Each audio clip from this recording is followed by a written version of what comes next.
اتل ما أوحي إليك من الكتاب وأقم الصلاة إن الصلاة تنهى عن الفحشاء والمنكر ولذكر الله أكبر والله يعلم ما تصنعون. بسم اللہ الرحمن الرحیم نحمدہ ونصلی علی رسولہ الکریم۔ نور ہدایت کے عنوان سے MTA پر پروگرامز کا ایک سلسلہ جاری ہے۔ اس میں ان قرآنی آیات اور سور کی مختصر تشریح اور تفسیر پیش کی جاتی ہے جن کی تلاوت حضرت امیر المومنین خلیفۃ المسیح الخامس سیدہ اللہ تعالیٰ بن نصر العزیز جہری تلاوت والی نمازوں میں فرماتے ہیں۔ حضور ایدہ اللہ تعالیٰ بن نصر العزیز ہر اتوار کے روز عشاء کی نماز کی دوسری رکعت میں سورہ حامیم السجدہ کی آیات 34 تا 37 کی تلاوت فرماتے ہیں۔ آئیے سب سے پہلے ہم حضور ایدہ اللہ تعالیٰ بن نصر العزیز کی مبارک آواز میں ہی ان آیات کریمہ کی تلاوت کو سنتے ہیں، اس کے بعد ان کا ترجمہ اور مختصر تشریح آپ کی خدمت میں پیش کی جائے گی۔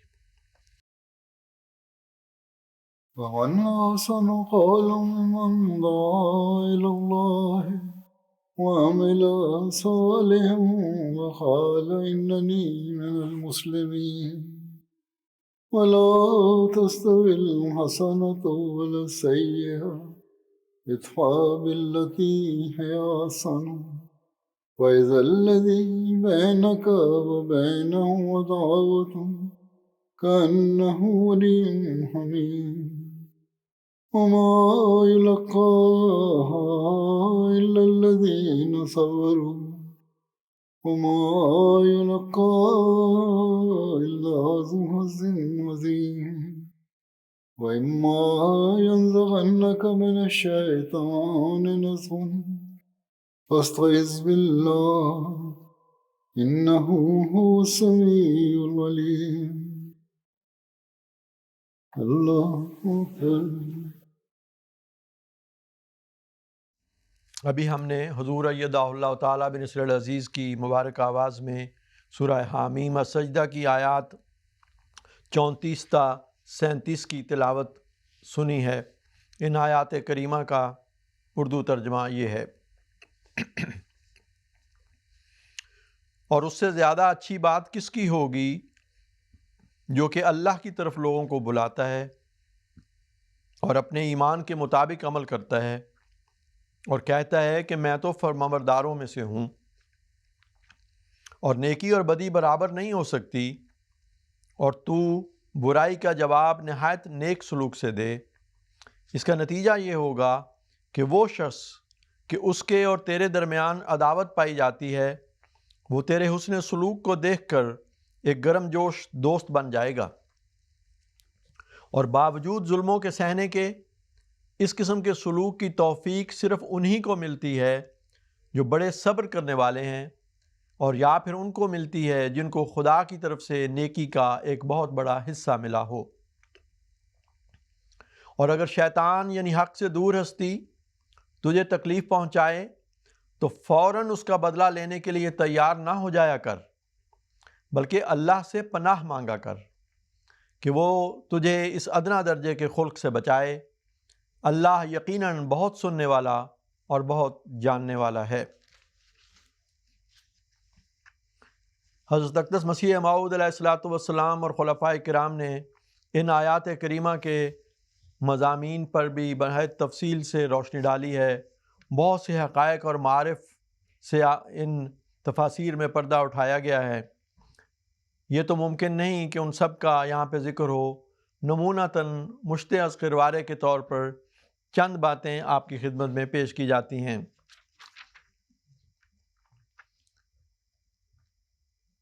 حضرت خلیفۃ المسیح الرابع رحمہ اللہ نے ایک موقع پر اس مضمون کا ذکر کرتے ہوئے فرمایا، وہ لوگ پچھلی آیات میں یہ ذکر تھا کہ وہ لوگ ہر حالت میں رب اللہ کہہ کے اس پر استقامت اختیار کرتے ہیں، ہر قسم کے مصائب کو اٹھاتے ہیں، برداشت کرتے ہیں، تو اللہ تعالیٰ ان کے خوف کو اور امن میں بدلتا جاتا ہے۔ تو حضور نے اس ضمن میں فرمایا کہ ہم نے بارہا دیکھا کہ خدا کی راہ میں اگر ایک احمدی نے چند روپے کا نقصان برداشت کیا تو اس کے نتیجے میں اس کو سینکڑوں روپے عطا ہوئے، سینکڑوں کا نقصان ہوا تو ہزارہا عطا ہوئے، اور ہزاروں کا نقصان برداشت کیا تو لکھوکھا عطا ہوئے۔ بس جس جماعت کو خدا کی طرف سے یہ ضمانت دی گئی ہو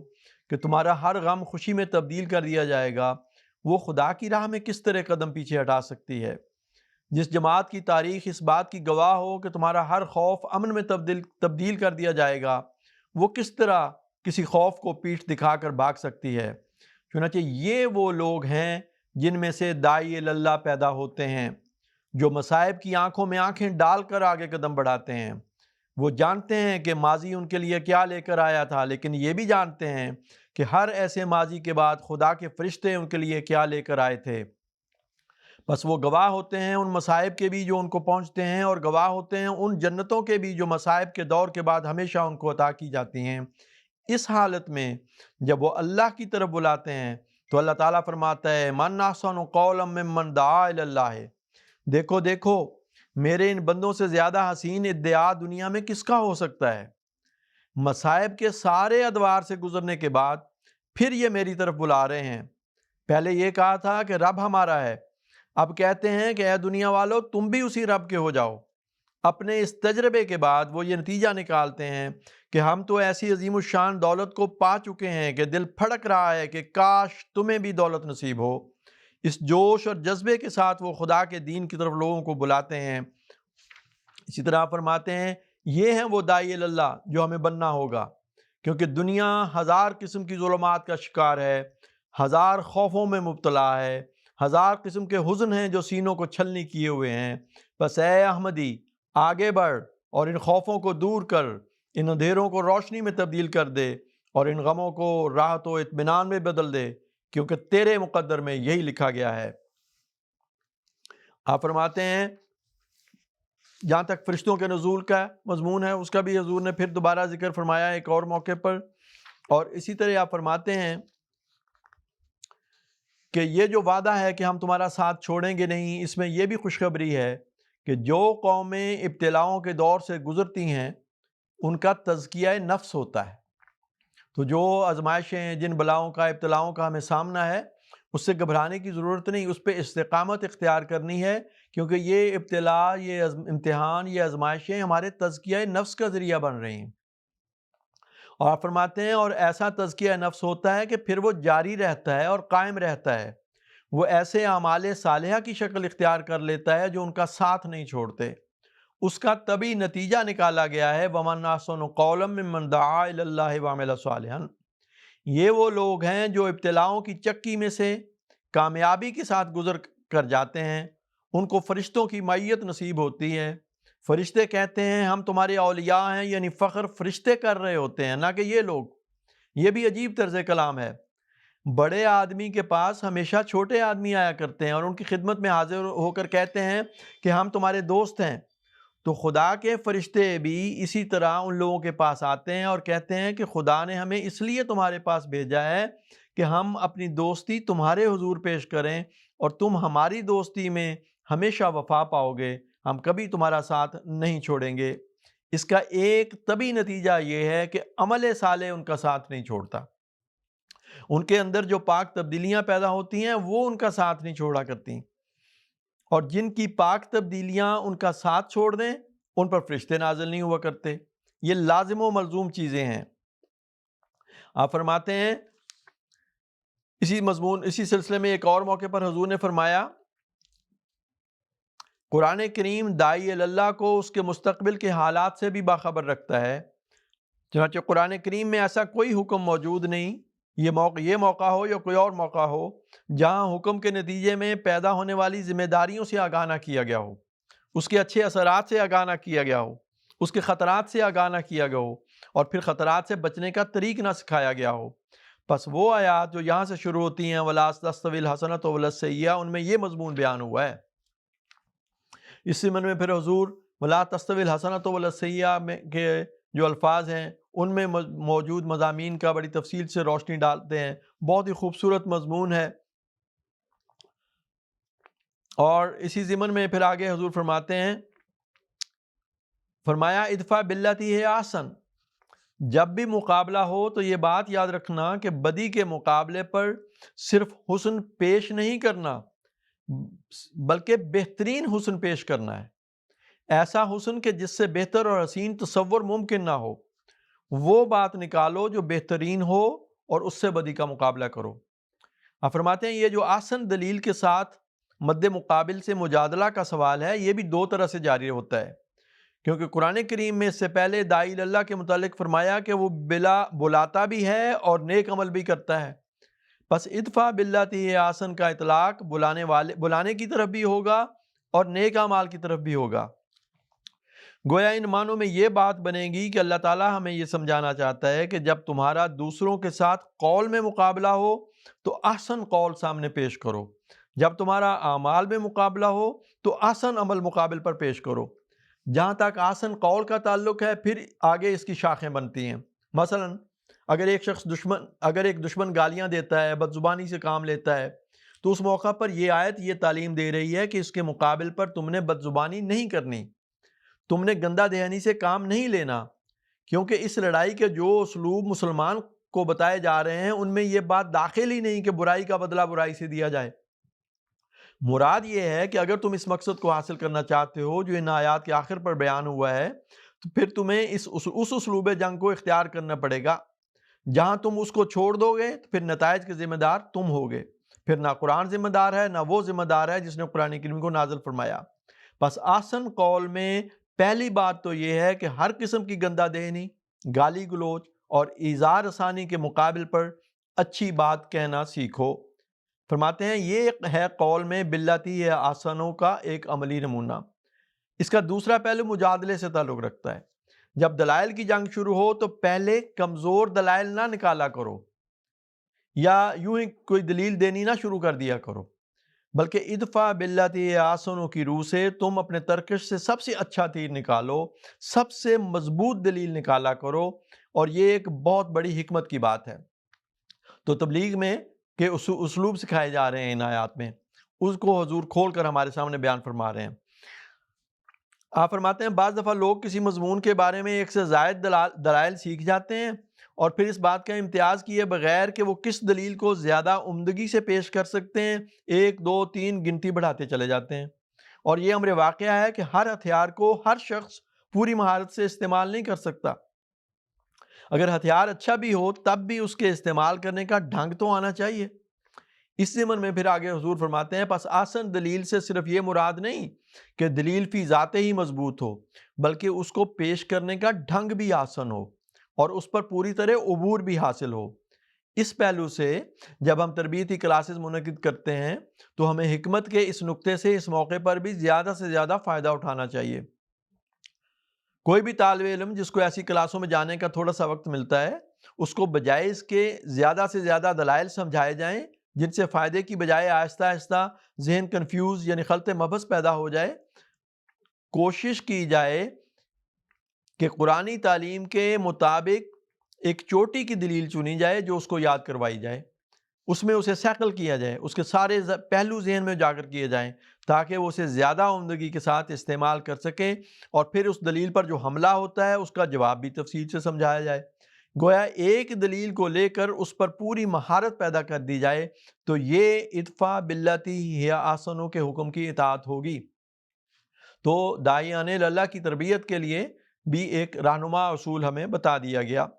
فرماتے ہیں غرض ادفع باللتی ہے احسن کے تابع ہر احمدی جو داعی اللہ بننا چاہتا ہے اس کو پہلے تمام اختلافی مسائل کی کوئی ایک دلیل چن لینی چاہیے، لیکن وہ دلیل چننی چاہیے جس پر وہ ذہنی اور علمی لحاظ سے خوب عبور حاصل کر سکتا ہو،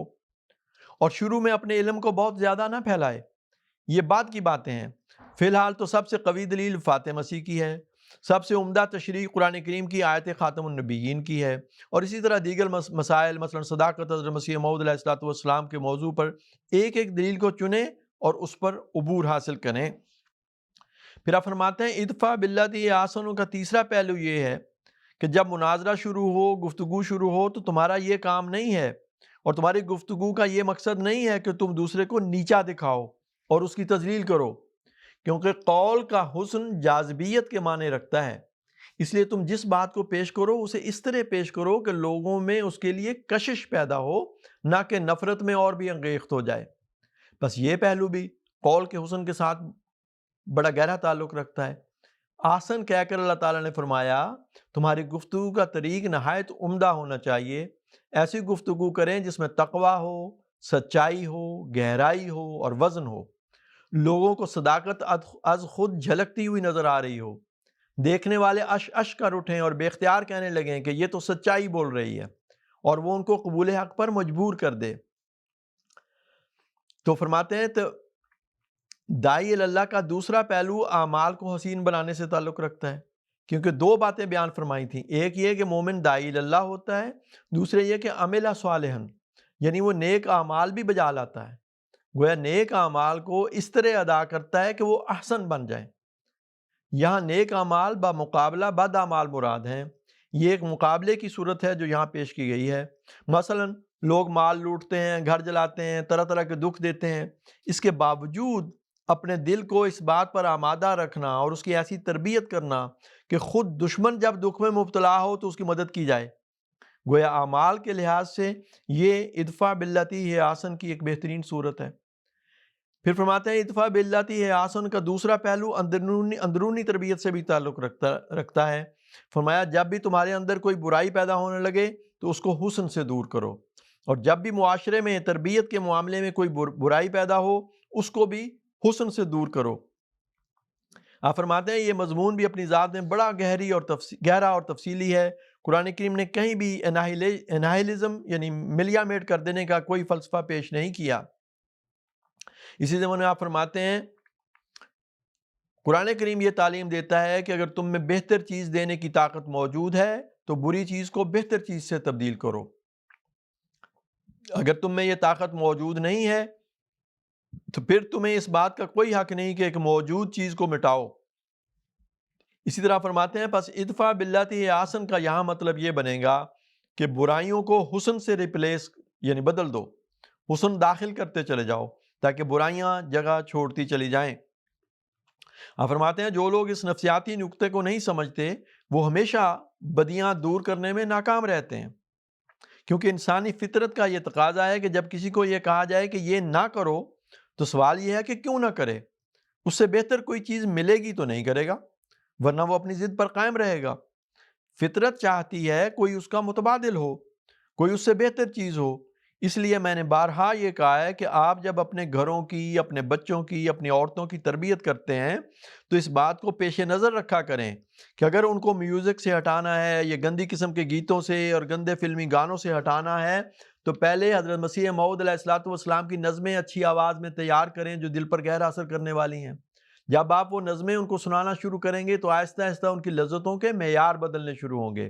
ایک چیز داخل ہوگی دوسری کو دھکیل کر باہر کر رہی ہوگی۔ یہ ایک دن کا کام نہیں ہے، 2 دن کا کام نہیں ہے، یہ تو بڑا لمبا اور صبر آزما کام ہے۔ ہمت کے ساتھ اور مستقل مزاجی کے ساتھ انسان اگر ایک پروگرام بنا کر رفتہ رفتہ یہ کام کرنا چاہے تو یقیناً کامیاب ہوگا، کیونکہ قرآن کریم کا یہ دعویٰ ہے اور قرآن کریم کا دعویٰ کبھی جھوٹا نہیں ہوتا۔ آپ فرماتے ہیں آپ کریٹیو پروگرام یعنی تعمیری پروگرام بنائیں، یاد رکھیں اگر آپ میں تعمیری پروگرام بنانے کی اہلیت نہیں ہے تو دنیا آپ کی بات نہیں مانے گی۔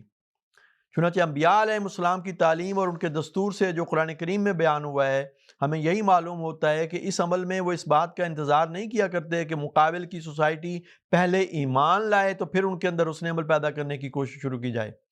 قرآن کریم میں ایسے جتنے بھی واقعات بیان ہوئے ہیں ان سے پتہ لگتا ہے کہ برائیوں کو دور کرنے کی تعلیم وہ پہلے شروع کر دیتے تھے۔ انبیاء نے قوم کے عمل کو درست کرنے کے لیے کبھی اس بات کا انتظار نہیں کیا کہ وہ لوگ ایمان لاتے ہیں یا نہیں۔ بہت اہم نکتے ہیں یہ۔ آپ فرماتے ہیں اس میں گہری حکمت ہے، اور وہ حکمت یہ ہے کہ نیکی کی بات دراصل کسی دلیل کو نہیں چاہتی۔ کسی اچھے اور خوبصورت کام کی طرف اگر آپ خوبصورت رنگ میں کسی کو بلاتے ہیں تو وہ یہ نہیں کہہ سکتا کہ ہم کب تمہیں مانتے ہیں کہ تم ہمیں یہ بات کہتے ہو۔ اگر کوئی یہ جواب دے تو اس کی بڑی بیوقوفی ہوگی۔ آپ کسی بھوکے آدمی کو یہ کہیں کہ میں تمہارے لیے کھانا لایا ہوں تم کھا لو، کھانا کھا لو، تو وہ یہ نہیں پوچھے گا کہ میں تو تمہیں مانتا ہی نہیں، میں کیوں کھانا کھا لوں۔ کوئی آدمی گرمی میں دھوپ میں بیٹھا ہو اور آپ اس سے کہیں کہ اٹھ کر سائے میں آ جاؤ، تو وہ آگے سے یہ جواب نہیں دے گا کہ نہیں نہیں تم اور فرقے سے تعلق رکھتے ہو، میں اور فرقے سے تعلق رکھتا ہوں۔ اچھی باتوں میں فرقے کا سوال ہی پیدا نہیں ہوتا۔ نظریاتی اختلاف الگ ہیں، ان کا اپنا مقام ہے، اور نیک اعمال کی تعلیم ایک بالکل الگ مسئلہ ہے۔ اس لیے اس معاملے میں انبیاء نے کبھی انتظار نہیں کیا، اور اس میں ایک بڑی حکمت یہ تھی کہ ان کا اور سوسائٹی کا فاصلہ زیادہ نہیں ہوا۔ بہت اہم نکتے ہیں۔ اگر آپ اپنے ماحول کو گندا ہونے دیں گے اور اجازت دے دیں کہ وہ جو رخ چاہتا ہے اختیار کر لے، اور انتظار کریں کہ جب تک وہ قبول نہیں کرتا اس وقت تک آپ نے ان کے اندر حسن پیدا نہیں کرنا، تو آپ میں اور اس ماحول میں جتنے فاصلے بڑھتے چلے جائیں گے اتنے آپ کے مسائل بڑھتے چلے جائیں گے۔ یہ بے اتنائی واپس الٹتی ہے، اور یہی گندا ماحول پھر آپ کے گھر کو تباہ کرتا ہے۔ یہ ایسی بے اتنائی نہیں ہے جس کو خدا بخش دے گا، بلکہ بے اتنائی کرنے والی قوم کو اس بے اتنائی کی سزا دی جاتی ہے، کیونکہ مخالف معاشرہ بدیوں میں جتنا آگے بڑھتا ہے وہ ساتھ ساتھ آپ سے اپنا ٹیکس وصول کرتا ہے اور آپ کے معیار کو بھی کھینچ کر نیچے لے جا رہا ہوتا ہے۔ اس لیے قرآن کریم نے انبیاء کا جو پاک نمونہ محفوظ کیا ہے، اس کا یہی مقصد تھا کہ جو قومیں بھی داعی اللہ بننا چاہتی ہیں وہ اپنے معاشرے کی درستی کا انتظام اس بات کا انتظار کیے بغیر شروع کر دیں کہ وہ لوگ ایمان لاتے ہیں یا نہیں۔ یہ ساری باتیں وہ ہیں جن کے نتیجے میں انسان کو دکھ ملتے ہیں۔ آپ فرماتے ہیں قرآن کریم نے عجیب نتیجہ نکالا ہے، لیکن قرآن کریم جب یہ نتیجہ نکالتا ہے اور اس طرف توجہ دلاتا ہے تو پہلے اس طریقے کار کے عظیم الشان پھل کی طرف بھی توجہ دلاتا ہے۔ فرماتا ہے اگر تم اس طریق پر کاربند ہو جاؤ، اس طریق پر گامزن ہو جاؤ، تو ہم تمہیں ایک ضمانت دیتے ہیں، اور وہ یہ ہے فَإِذَا الَّذِي بَيْنَكَ وَبَيْنَهُ عَدَاوَةٌ كَأَنَّهُ وَلِيٌّ حَمِيمٌ، کہ وہ جو پہلے تمہاری جان کا دشمن تھا وہ تمہارا جان نثار دوست بن جائے گا، اور یہی وہ اعلیٰ مقصود ہے جس کو ایک داعی اللہ حاصل کرنا چاہتا ہے۔ نفرتیں محبتوں میں تبدیل کی جائیں گی، جان کے دشمن جان نثار دوستوں میں تبدیل کیے جائیں گے، اور یہ ساتھ ہی ایک کسوٹی بھی ہے، یعنی اگر تبلیغ کے نتیجے میں یہ واقعات رونما نہیں ہوتے تو اس تبلیغ میں کوئی خرابی ہے۔ اگر کسی تبلیغ کے نتیجے میں ایسے واقعات رونما ہو رہے ہیں تو یقیناً یہی وہ صحیح طریق ہے جس پر تبلیغ کی جا رہی ہے، لیکن ساتھ ہی توجہ دلائی کہ یہ ایسا آسان کام نہیں ہے کہ ادھر تم منہ سے اچھی باتیں نکالو تو اچانک وہ لوگ تمہارے دوست بن جائیں گے۔ ویسے اچانک کا لفظ ہے فَإِذَا الَّذِي میں اچانک پن پایا جاتا ہے، لیکن اس کا معنی اور ہے۔ آپ اسی ضمن میں پھر آپ بتاتے ہیں کہ یہ تو بڑا صبر اس کے لیے چاہیے، تو فَإِذَا الَّذِي کیوں فرمایا؟ آپ فرماتے ہیں اس مضمون کو صبر نے کھولا ہے۔ فرمایا شروع میں ایسا ہی ہوگا، جب تم نیک کاموں کی طرف بلانا شروع کرو گے تو شروع میں قوم کا اسی قسم کا رد عمل ہوگا، تمہاری محبتوں کے نتیجے میں شدید نفرتیں پیدا ہوں گی، لیکن اگر تم متزلزل نہ ہوئے، اگر تم اپنی محبت پر قائم رہے، اگر اپنے قول اور فعل کے حسن پر قائم رہے، تو پھر اس صبر کے نتیجے میں ذلذی والا واقعہ رونما ہوگا، اور جب ایسا ہوگا تو تمہیں یوں لگے گا جیسے اچانک ہو گیا ہے، حالانکہ صبر اندر ہی اندر مخالفتوں کو کھا جایا کرتا ہے۔ بہت سنہری الفاظ میں لکھا جانے والا یہ جملہ ہے، صبر اندر ہی اندر مخالفتوں کو کھا جایا کرتا ہے، صبر میں بڑی قوت ہے۔ یہ عجیب بات ہے کہ صبر کرنے والے کی دعائیں اور کوششیں جب پھل لاتی ہیں تو یوں لگتا ہے جیسے اچانک پھل لگ گیا ہے۔ اس تاثر کو ظاہر کرنے کے لیے قرآن کریم نے فرمایا فَإِذَا الَّذِي بَيْنَكَ وَبَيْنَهُ عَدَاوَةٌ۔ دوسرے اِذَا الَّذِي میں ایک اور مضمون بھی ہے۔ اِذَا الَّذِي اچانک پن کے علاوہ ایک غیر معمولی واقعہ کی تحسین کے لیے بھی استعمال ہوتا ہے کہ دیکھو دیکھو کیسا شاندار نتیجہ نکلنے والا ہے۔ ان معنوں میں بھی اِذَا الَّذِي استعمال ہوتا ہے، تو دوسرے معنی اس کے یہ بنیں گے کہ دیکھو ان کوششوں کا کیسا عظیم الشان نتیجہ نکلا ہے۔ ہم جو تمہیں کہتے تھے کہ یوں کرو تو یوں ہی نہیں کہتے تھے۔ یہ حیرت انگیز انقلاب برپا کرنے والا مضمون تھا۔ اسی ضمن میں پھر حضور نے صبر کے بارے میں بتایا کہ صبر کیا چیز ہے، کس طرح کرنا ہے، قول میں صبر سے کیا مراد ہے، عمل میں صبر سے مراد کیا ہے، اور صبر کی کیا طاقت ہے۔ آپ فرماتے ہیں صبر سے جو عظیم الشان قوت پیدا ہوتی ہے وہ دعا کی قوت ہے۔ آپ فرماتے ہیں تبلیغ کا صبر سے گہرا تعلق ہے، اور صبر بھی وہ صبر جو دعا پر منتج ہو جائے، جو دردناک دعاؤں میں تبدیل ہو جائے۔ تب اللہ تعالیٰ فرماتا ہے فَإِذَا الَّذِي بَيْنَكَ وَبَيْنَهُ عَدَاوَةٌ، تمہیں یوں محسوس ہوگا جیسے اچانک انقلاب آ گیا ہے، تم حیران رہ جاؤ گے کہ یہ کیا واقعہ ہو گیا، کل تک تو گالیاں دینے والے تھے، آج ان کو کیا ہو گیا۔ اور یہ واقعات پہلے بھی رونما ہوئے ہیں، آج بھی ہو سکتے ہیں اور ہوتے ہیں۔ تو یہ وہ بہت خوبصورت مضمون ہے جس پہ اوپر حضرت خلیفۃ المسیح رابع رحمہ اللہ نے روشنی ڈالی ہے۔ حضرت خلیفۃ المسیح الخامس سیدہ اللہ تعالیٰ نے بھی اس مضمون کو مختلف انداز میں بیان فرمایا ہے۔ ایک موقع پر حضرت خلیفۃ المسیح الخامس سیدہ اللہ تعالیٰ نے فرمایا، اپنی حالتوں کو درست کرنے کے بعد، اپنی عبادتوں کے معیار بلند کرنے کے بعد، اپنی مسجدوں کو پیار و محبت کا نشان بنانے کے بعد، جس سے اللہ تعالیٰ کی توحید کے پیغام کے ساتھ پیار و محبت کا پیغام ہر طرف پھیلانے کا نعرہ بلند ہو، احمدیت یعنی حقیقی اسلام کے پیغام کو اپنے علاقے کے ہر شخص تک پہنچا دیں۔